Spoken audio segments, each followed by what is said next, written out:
Assalamualaikum sahabat-sahabat yang dirahmati Allah. Sebelum kita mulai, bagi yang beragama Islam saya sarankan untuk menuliskan sholawat untuk Nabi Muhammad, agar kelak sholawat ini menjadi saksi untuk mendapat syafaat di akhirat. Like dan subscribe ke channel ini sangat membantu menyebarkan dakwah Islam dan menjadi amal jariah. Baik, mari langsung saja kita dengarkan kisahnya. Namanya kita samarkan. Sebut saja Ibu Rina. Seorang wanita berusia 53 tahun berasal dari Jawa Tengah. Ia berangkat haji bersama rombongan dari kabupaten kecil yang sejak awal terlihat sangat tenang dan kusyuk. Rambutnya selalu tertutup rapi, matanya sering menatap lantai dengan penuh penyesalan, dan bibirnya hampir tak pernah berhenti berzikir, bahkan saat duduk di atas bus menuju Masjidil Haram. Tidak ada yang aneh dari sosok Ibu Rina. Ia wanita biasa.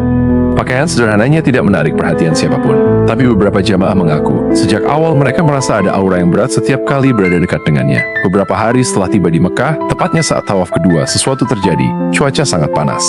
Kerumunan jamaah memenuhi area sekitar Ka'bah. Ibu Rina berjalan pelan, menatap Ka'bah sambil meneteskan air mata. Tangannya bergetar, wajahnya pucat. Tiba-tiba terdengar suara teriakan dari arah barisan jamaah perempuan. Suara tangis dan jeritan menggelegar memecah suasana. Semua mata tertuju pada satu titik. Ibu Rina sedang terbakar. Tubuhnya dilalap api secara tiba-tiba, tanpa ada sumber yang terlihat. Jilbabnya terbakar lebih dulu, lalu menyusul bagian punggung dan lengannya. Beberapa orang berusaha memadamkan api dengan air zam-zam, tapi percuma. Api menyala seolah berasal dari dalam tubuhnya sendiri. Petugas masjid berlari menuju lokasi. Sebagian besar jamaah terpaku ketakutan. Tidak ada api yang tersisa di lantai. Tidak ada bensin, tidak ada korek api, tidak ada benda mencurigakan. Namun yang tersisa hanyalah tubuh Ibu Rina yang sudah lemas, dengan luka bakar berat di bagian dada dan lengan. Peristiwa itu langsung menggemparkan seluruh tenda jamaah. Video rekaman amatir beredar terbatas di kalangan jamaah Indonesia. Tapi karena sifatnya sangat sensitif, peristiwa ini tidak dimuat dalam berita resmi. Namun di balik semua itu, ada satu fakta yang tak banyak diketahui. Sebelum berangkat ke Tanah Suci, Ibu Rina sempat mendatangi seorang guru ngaji dan menitipkan sebuah catatan kecil. Catatan itu berisi dosa masa lalunya dan sebuah pengakuan yang akan membuat siapapun yang mendengarnya bergidik ngeri. Lihatlah, beberapa hari sebelum keberangkatan ke Tanah Suci, Ibu Rina mendatangi seorang guru ngaji yang usianya jauh lebih muda darinya. Di masjid kecil dekat rumahnya, setelah salat maghrib, ia duduk lama di pojok saf pertama. Wajahnya murung, bibirnya bergetar menahan tangis. Ia menggenggam sebuah amplop coklat lusuh yang sejak tadi disimpannya di dalam mukena. Guru ngaji itu, sebut saja Ustadz Ali, awalnya enggan menerima isi amplop tersebut. Namun Ibu Rina memaksanya, seraya berkata pelan, "Kalau saya tidak pulang dari Mekah, tolong bacakan ini. Dan jika Allah mengizinkan saya kembali, mohon kertas ini dibakar." Amplop itu disimpan Ustadz Ali tanpa membuka isinya. Hingga kabar mengejutkan datang dari Arab Saudi seminggu kemudian. Ibu Rina dikabarkan meninggal dunia karena luka bakar misterius saat sedang tawaf. Tak ada pelayat, tak ada jenazah yang dipulangkan. Hanya foto nisan batu putih dari Tanah Suci yang dikirim lewat pesan WhatsApp oleh ketua kloter. Ustadz Ali pun gemetar saat akhirnya membuka isi amplop tersebut. Di dalamnya, terdapat 2 lembar kertas bertuliskan tangan, tinta biru, tulisan rapi, namun kata-katanya mengguncang hati. Isi catatan itu adalah pengakuan bahwa saat usia mudanya, Ibu Rina pernah menjadi bagian dari lingkaran ilmu hitam. Ia mengaku pernah memelihara makhluk halus untuk menjaga tokonya dari pesaing. Ia mengikat benda-benda sihir dalam kain kafan dan menanamnya di dalam tanah, di belakang rumahnya sendiri. Tak hanya itu, dalam surat tersebut ia menuliskan sebuah pengakuan pahit, bahwa saat usianya 23 tahun, ia pernah menggugurkan kandungan anak hasil hubungan gelap, bukan karena ia ingin, tapi karena ia takut keluarga akan membunuhnya jika tahu. Setelah peristiwa itu, hidupnya tak pernah tenang. Ia kerap melihat bayangan anak kecil di dalam rumah.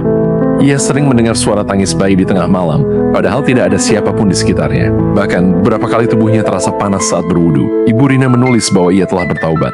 Ia telah meninggalkan semua praktik gelap itu. Ia bahkan sudah menghancurkan semua jimat dan benda sihir yang pernah disimpannya. Namun ia merasa belum pernah benar-benar bersujud dan menangis di hadapan Allah dalam keikhlasan yang sejati. Itulah sebabnya ia ingin menunaikan ibadah haji, bukan hanya untuk rukun Islam kelima, tapi sebagai bentuk penyerahan diri sepenuhnya, penghabisan dosa, dan harapan agar diampuni seutuhnya sebelum ajal menjemput. Namun siapa sangka, doa pengampunan itu justru dibayar dengan peristiwa yang mengguncang ribuan pasang mata. Tubuhnya terbakar, tak meninggalkan jejak benda duniawi apapun, hanya bau hangus yang menyelimuti udara di sekitarnya. Dan di akhir suratnya, Ibu Rina menulis dengan kalimat yang sangat dalam, "Jika Allah menghendaki aku mati di sana, jangan tangisi aku. Mungkin tubuhku hangus, tapi semoga ruhku dibersihkan. Aku ikhlas jika itu syarat dari pengampunannya." Sejak hari pertama tiba di Mekah, Ibu Rina memang tak banyak bicara. Ia lebih sering menyendiri di dalam kamar maktab, menghadap jendela sambil memeluk sajadah. Beberapa jamaah yang sekamar dengannya mengira ia hanya lelah perjalanan. Tapi malam-malam berikutnya hal aneh mulai terjadi. Teman sekamarnya, seorang nenek bernama Bu Warti, bercerita bahwa setiap pukul 2 dini hari, ia sering terbangun karena mendengar suara tangis dari sudut ruangan. Tapi saat lampu dinyalakan, tidak ada siapapun. Ibu Rina tetap tidur di tempatnya, wajahnya pucat, keningnya basah oleh keringat. Padahal AC dingin, tapi tubuh Bu Rina selalu panas. Ujar Bu Warti dengan wajah penuh tanda tanya. Puncaknya terjadi malam sebelum tragedi di Ka'bah. Satu ruangan terbangun karena suara teriakan Ibu Rina dalam tidur. Ia menggigil, tubuhnya gemetar, dan kalimat yang keluar dari mulutnya membuat semua bulu kuduk berdiri. Jangan tarik aku, jangan bawa anak tuh, aku sudah minta maaf. Ampuni aku mohon. Ketika dibangunkan, Ibu Rina langsung menangis terseduh-seduh. Ia hanya berkata, besok aku akan tawaf. Aku akan minta maaf langsung di depan Ka'bah. Dan benar saja, esok paginya ia bersiap dengan pakaian terbaiknya. Mukena putih bersih, parfum bunga kasturi, dan langkah pelan penuh keyakinan. Ia bahkan sempat mengulang hafalan doa-doa bersama jamaah lain sebelum turun ke Masjidil Haram. Namun saat tawaf memasuki putaran ketiga, ia mendadak terhenti. Langkahnya goyah, tangannya bergetar. Ia menengadah ke arah Ka'bah, lalu menangis terseduh-seduh. Detik berikutnya, sesuatu yang tak bisa dijelaskan dengan logika terjadi. Asap tipis keluar dari tubuhnya. Disusul percikan api kecil yang muncul di bagian belakang punggung mukenanya. Api itu menjalar cepat ke seluruh tubuh dan seolah tak bisa dipadamkan. Jamaah yang menyaksikan kejadian itu menangis. Sebagian membaca istighfar keras-keras. Petugas yang datang hanya bisa menatap tubuh Ibu Rina yang kini terbaring tak sadarkan diri dalam kondisi luka bakar parah.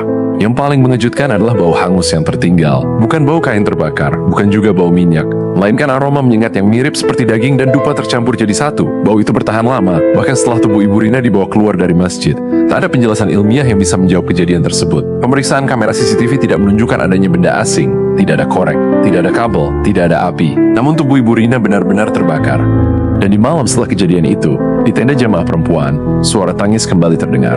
Tapi kali ini, tidak ada seorang pun di dalam ruangan. Hanya sejadah milik Ibu Rina yang basah karena air mata dan berbau kasturi yang tidak biasa. Peristiwa yang menimpa Ibu Rina menyebar cepat di antara jamaah Indonesia di Mekah. Namun anehnya, tidak satu pun media resmi menulis tentang kejadian itu. Tidak ada rilis dari pihak kementerian, tidak ada siaran berita, bahkan di media sosial pun hanya terdengar desas-desus samar. Seorang petugas haji asal Indonesia yang enggan disebutkan namanya sempat mencatat peristiwa itu dalam laporan internal.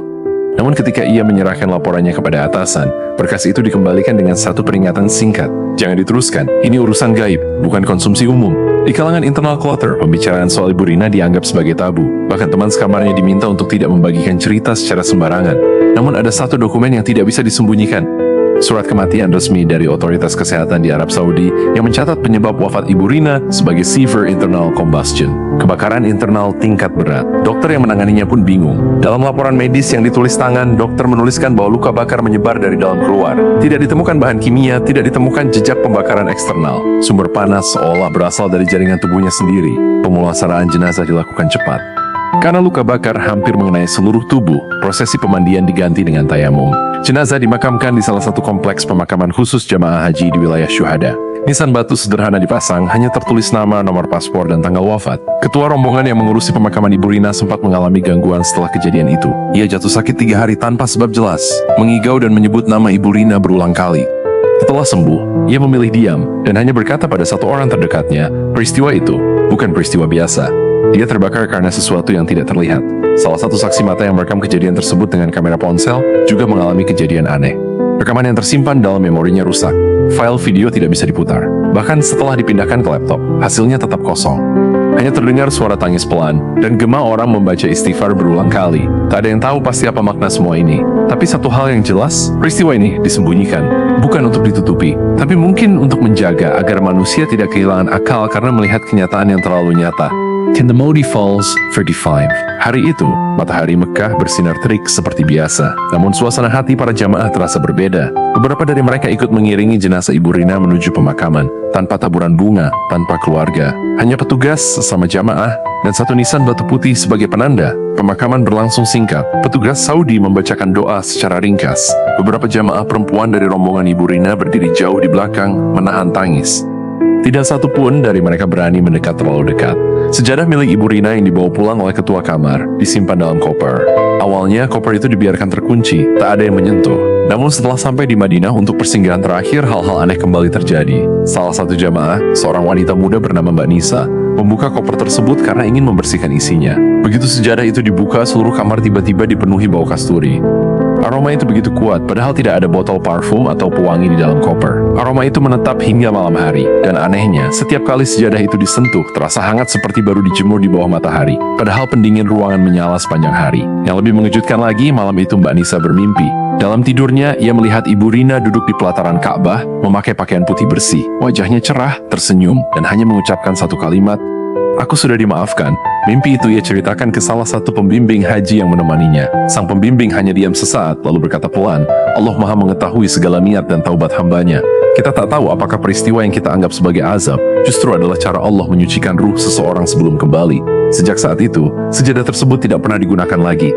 Dilipat rapi, dibungkus kain putih, dan diletakkan di sudut kamar tenda hingga kepulangan ke tanah air.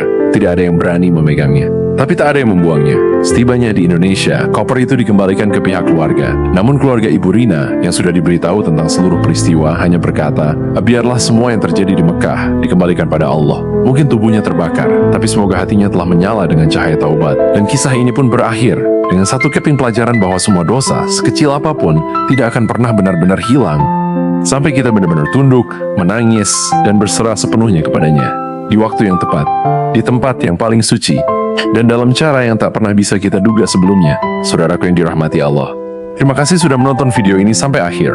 Semoga kisah ini menjadi pengingat dan kita selalu berada di lindungan Allah SWT. Amin amin ya robbal alamin. Wassalamualaikum warahmatullahi wabarakatuh.